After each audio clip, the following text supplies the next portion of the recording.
أشرقت نفسي بنور من فؤادي حينما رددت يا رب. آپ نے فرمایا نوجوانوں جو تم میں سے شادی کر سکتا ہے تو جلدی شادی کر لے، یعنی شادی کرنا لازم ہے، فلیتزوج. اور کیوں؟ اس سے نظر جھک جاتی ہے، شرمگاہ کی حفاظت ہو جاتی ہے. ہاں البتہ اگر کوئی شادی کرنے کی استطاعت نہیں رکھتا تو پھر وہ کثرت سے روزہ رکھے، فعلیہ بالصوم فإنہ لہ وجا، کیونکہ وہ اس کے لیے ڈھال بنے گا. اسی طرح ایک اور حدیث میں اللہ کے نبی صلی اللہ علیہ وسلم نے فرمایا، یہ ساری بخاری مسلم کی حدیث ہیں، کہ 3 قسم کے لوگ ایسے ہیں کہ جن کی مدد کرنا اللہ پر لازم ہے، اللہ ان کی مدد ضرور کریں گے. اس میں ایک آدمی وہ ہے وَالنَّاكِحُ الَّذِي يُرِيدُ الْعَفَافَ، وہ نکاح کرنے والا جو پاک دامنی چاہتا ہے، یعنی بے حیائی کا فتنہ ہے ہر طرف اور وہ چاہتا ہے میں پاک دامن ہو جاؤں، تو وہ اگر نکاح کی ارادہ کرے گا تو اللہ تعالیٰ خود نکاح میں اس کی مدد فرمائیں گے. اس کی وجہ کیا ہے؟ دیکھیں وجہ یہ ہے کہ مرد کے اندر عورت کی طرف میلان اور عورت کے اندر مرد کی طرف میلان یہ فطری بات ہے، یہ اللہ تعالیٰ نے انسان کی فطرت میں رکھا ہے. یہی وجہ ہے کہ اس کے یعنی اس کو اس کے حلال متبادل حلال انعکاس کے لیے اللہ تعالیٰ نے نکاح کو رکھا. اگر مرد کے اندر یہ جذبہ غلط ہوتا تو اس کی مذمت کی جاتی ہے، بھائی کیوں تمہارا دل کر رہا ہے شادی کرنے کا. عورت کو کہا جاتا ہے کیوں دل کر رہا ہے شادی کرنے کا.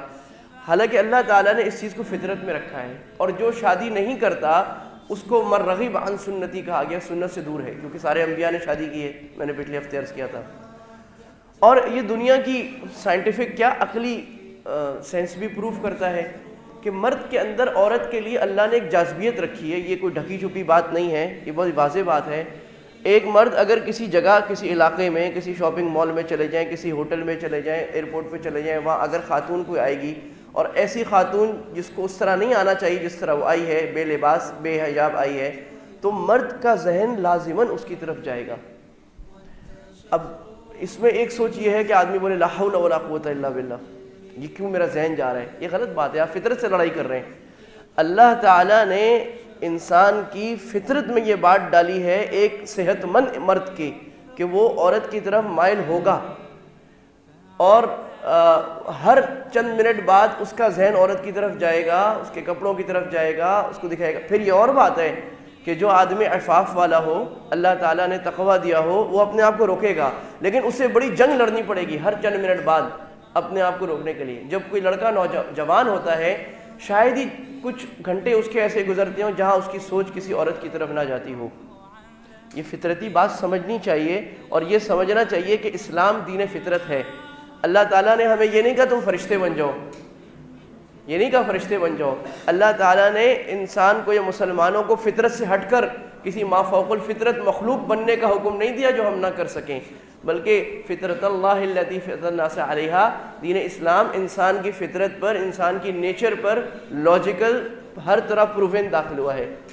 لہذا اس کام کے لیے نکاح رکھا گیا، اور یہی وجہ ہے 4 نکاح رکھے گئے کہ بھئی آپ کے اندر جو اللہ تعالیٰ نے فطرتی ڈیزائر، یہ سیکشول ڈیزائر ڈالی ہے، اس کو حلال طریقے سے پورا کرنا ہے. 1 سے نہیں ہو رہا 2 سے کر لو، 2 سے نہیں ہو رہا 3 سے کر لو، 3 سے نہیں ہو رہا 4 سے کر لو، حرام کی طرف نہ جاؤ. یہ انسان کی میکسیمم کیپیسٹی ہے 4، اس سے زیادہ عام آدمی مشکل ہے کسی کی زیادہ خواہش ہو، نہیں ہو سکتی، فطری خواہش سے زیادہ نہیں ہو سکتی، اس لیے اللہ تعالیٰ نے 4 تک رکھا ہے.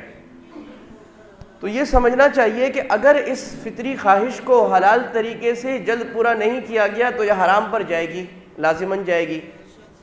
اب لوگ بولتے ہیں کہ جناب ایسا ہے کہ شادی کی خواہش ہو رہی ہے تو اب شیخ کے بیان میں جائیں. اب شیخ صاحب مولوی صاحب بیان کر رہے ہیں کہ بھئی بد نظری بہت بری بات ہے. صحیح بات ہے، بری بات ہے. قرآن مجید میں مردوں کو کہا ہے نظر جھکاؤ، اور جو کسی عورت کی طرف بری نظر سے دیکھے گا اس کو یہ عذاب ہوگا، یہ شیطان کی کھڑکی ہے، یہ دل کو تباہ کر دیتی ہے، سب کچھ ہے. اب وہ بیچارہ 1 دن سن لے گا، 2 دن سن لے گا، مہینہ کب تک برداشت کرے گا؟ یہ ایسے ہی ہے کسی کو بھوک لگی ہو، آپ اس کو کھانا نہ دیں اور اس کو کہیں کہ حضرت کے بیان میں چلے جائیں، اور بھوک کے فضائل آپ دیکھیں کتنے فضائل. اللہ کے نبی صلی اللہ علیہ وسلم نے بھوک برداشت کی تھی، صحابہ نے بھوک برداشت کی تھی، وہ ٹھیک ہے جی کی تھی. 1 دن 2 دن 3 دن کتنے دن بھوک برداشت کرے گا؟ آخر وہ چوری کر کے کھائے گا. لہٰذا اگر انسان کی اس فطرت کو جائز طریقے سے جلد پورا نہیں کیا گیا تو لازماً بے حیائی میں مبتلا ہوگا، اور پھر ستم بالائے ستم اس زمانے میں بے حیائی اور فتنہ جتنا عام ہو گیا ہے اس کا تصور ماضی میں کبھی نہیں تھا۔